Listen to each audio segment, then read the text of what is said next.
Magandang hapon mga ka-happy hour. At narito ang mga balita para sa MBC TV Network News Update 5 PM edition. Increase sa sahod ng mga kawani ng pamahalaan bunsod ng third tranche ng salary standardization, matatanggap na ngayong buwan. Inanunsyo ni Palace Press Officer Undersecretary Claire Castro na matatanggap na ngayong buwan ng mga kawani ng gobyerno, ang kanilang dagdag sahod na bunga ng third tranche ng salary standardization. Base na din ito ani Castro, sa National Budget Circular No. 601 na inirelease ng Budget Department. Ito ang dagdag aumento sa mga taga-gobyerno ay alinsunod na din ani Castro, sa pagtalima ng DBM sa Executive Order No. 64 Series of 2024 hanggang 2027 na naglalayong pagandahin ang kalagayan ng mga government employees at palakasin ang civil service. Ito ang salary increase ay ibabase sa salary grade ng bawat empleyado ng pamahalaan as of December 31, 2025, kasama sa increase ang mga regular, casual, contractual, gayon din ang appointees, elective part-time o full-time man sa executive, legislative, at judicial branch. Kasama din sa biyaya ang constitutional commissions and offices, state universities and colleges, at government-owned or controlled corporation na hindi saklaw ng Republic Act No. 10149 at Executive Order No. 95 Series of 2025. Sisimula na ngayong buwan ang ikatlong tranche ng updated salary schedule para sa mga civilian government personnel. Ito ay alinsunod sa National Budget Circular o NBC No. 601 na nilabas ng Department of Budget and Management.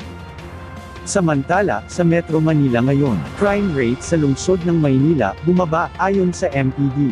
Bumaba ng mahigit 13% ang bilang ng krimen sa Maynila sa ika-4 na quarter ng 2025, batay sa datos ng Manila Police District na iniulat kay Manila Mayor Francisco Isko Moreno Domagoso sa unang command conference ng distrito para sa 2026. Mula sa 2,110 insidente noong ikatlong quarter, bumaba ito sa 1,834 na kaso sa ika-4 na quarter o 276 na mas kaunting insidente. Bumaba rin ang bilang ng index crimes mula 271 tungo sa 239, habang ang non-index crimes ay mula 1,819 na ay naging 1,575 sa parehong panahon. Ayon sa ulat na iniharap ni Police Brigadier General Arnold Abad, MPD Director, ang pagbaba ng krimen ay bunga ng tuloy-tuloy na pagpapatupad ng batas at pananagutan sa mga lumalabag. Ipinunto ng alkalde na mananatiling prioridad ng pamahalaang lungsod ang pagbibigay ng hustisya para sa mga biktima, disiplina sa hanay ng pulisya, paggalang sa due process, at ang patuloy na presensya ng mga pulis sa lansangan, lalo na tuwing gabi at madaling araw. Hinimok ni Mayor Domagoso ang MPD na panatilihin ang momentum sa crime reduction at ipagpatuloy ang maayos, disiplinado, at makataong pagpapatupad ng batas, habang papasok ang Maynila sa taong 2026.